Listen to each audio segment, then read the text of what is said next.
ವೀಕ್ಷಕ ಬಂಧುಗಳಿಗೆ ಮತ್ತೊಂದು ವಿಡಿಯೋಗೆ ಸ್ವಾಗತ. ಇನ್ನೂ ಯಾರು ಹೊಸ ಚಾನಲ್ ನೋಡ್ತಾ ಇದ್ದರೆ ಸಬ್ಸ್ಕ್ರೈಬ್ ಆಗಿ. ಗೃಹಲಕ್ಷ್ಮಿ ಯೋಜನೆಯ ಕುರಿತಾಗಿ 3 ತಿಂಗಳಿಂದ ಒಂದೇ ಬಾರಿ ಹಣ ನೀಡಲಾಗುತ್ತಿದ್ದು, ಆದರೆ ಪ್ರತಿ ತಿಂಗಳ ಹಣ ನೀಡಲು ಹಲವಾರು ತಾಂತ್ರಿಕ ಹಾಗೂ ಹಣಕಾಸಿನ ತೊಂದರೆಯಿಂದ ರಾಜ್ಯ ಸರ್ಕಾರವು ಎದುರಾಗುತ್ತಿದ್ದು, ಗೃಹಲಕ್ಷ್ಮಿ ಯೋಜನೆಯ ಅಧ್ಯಕ್ಷ ಆದಂಥ ಎಚ್.ಎಂ. ರೇವಣ್ಣ ಅವರು ಹೇಳಿದ್ದಾರೆ. ಏನೆಂದರೆ, ಮೈಸೂರಿನಲ್ಲಿ ಮಾಧ್ಯಮಗಳೊಂದಿಗೆ ಮಾತನಾಡಿದ ರೇವಣ್ಣ ಅವರು, ನಾವು ಅಧಿಕಾರಕ್ಕೆ ಬಂದು ದಿನಗಳಿಂದ ಹಣ ಸಿಗುತ್ತಿದ್ದಿಲ್ಲ, ಆದರೆ ಪ್ರತಿ ತಿಂಗಳು ಹಣ ನೀಡುವುದು ತಕ್ಷಣ ಸಾಧ್ಯವಿಲ್ಲ. GST ವಿವರಗಳ ತೊಂದರೆ ಕಾರಣ 1.20 ಲಕ್ಷ ಮಹಿಳೆಯರಿಗೆ ಹಣ ರವಾನೆ ಆಗುತ್ತಿಲ್ಲ.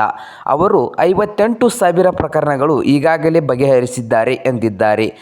ಹಣ ನೀಡುವ ವ್ಯವಸ್ಥೆಯಲ್ಲಿ ಹಲವು ಹಂತಗಳ ತಾಂತ್ರಿಕ ತಪಾಸಣೆಯಿಂದ ಬ್ಯಾಂಕ್ ಖಾತೆಗಳ ಪರಿಶೀಲನೆ ಹಾಗೂ ಆಧಾರ್ ಪ್ಯಾನ್ ಲಿಂಕ್, GST ಹಾಗೂ ಹೆಸರಿನಲ್ಲಿ ತೊಂದರೆ ಇವೆ.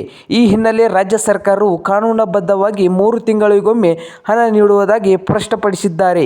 ನಂತರ ಬೆಳವಣಿಗೆಯಲ್ಲಿ ಮತ್ತೆ ಹಲವು ಸಚಿವರು ಅವರು ಮಾತನಾಡಿ, ಮುಂದೆ ಮಹಿಳೆಯರ ಯೋಜನೆಯು ನಿಜಕ್ಕೂ ಆಗುತ್ತಿರುವ ಬೆಳವಣಿಗೆಯ ಬಗ್ಗೆ ಗೊಂದಲಕ್ಕೆ ಸರಿಯಾದ ಉತ್ತರ ಸಿಗುತ್ತಿಲ್ಲ. ಇನ್ನೊಂದೆಡೆ ಸಚಿವೆ ಲಕ್ಷ್ಮೀ ಹೆಬ್ಬಾಳ್ಕರ್ ಅವರು ಕೇವಲ ಒಂದೇ ತಿಂಗಳ ಹಣ ಬಾಕಿ ಇದೆ, 1 ವಾರದಲ್ಲಿ ಅದನ್ನು ಬಿಡುಗಡೆ ಮಾಡುತ್ತೀವಿ ಎಂದಿದ್ದಾರೆ.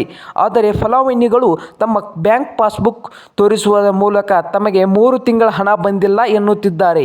ಕೆಲವರು ಪ್ರಾರಂಭದಲ್ಲಿ 2-3 ಕಂತಿನ ನಂತರ ಜಮೆ ಆಗೇ ಇಲ್ಲ ಎಂದು ದೂರು ನೀಡಿದ್ದಾರೆ. ಸಿಎಂ ಬದಲಾವಣೆಯ ಚರ್ಚೆಯ ಬಗ್ಗೆ ಪ್ರತಿಕ್ರಿಯಿಸಿದ ಎಚ್.ಎಂ. ರೇವಣ್ಣ ಅವರು, ಸಿಎಂ ಬದಲಾವಣೆ ಕುರಿತು ಯಾವುದೇ ನಿರ್ಧಾರವು ಹೈಕಮಾಂಡ್ ಮಟ್ಟದಲ್ಲಿ ನಡೆದಿಲ್ಲ. ಕೆಲವೊಂದು ಗೊಂದಲಗಳು ಇವೆ, ಆದರೆ ಪಕ್ಷದ ನಾಯಕರು ಅದನ್ನು ಬಗೆಹರಿಸುತ್ತಿದ್ದಾರೆ. ಹಾಗೆ ಮಾಧ್ಯಮದ ಮುಂದೆ ಈ ವಿಚಾರವು ಮಾಡಿದಂತೆ ಸೂಚನೆ ಇದೆ.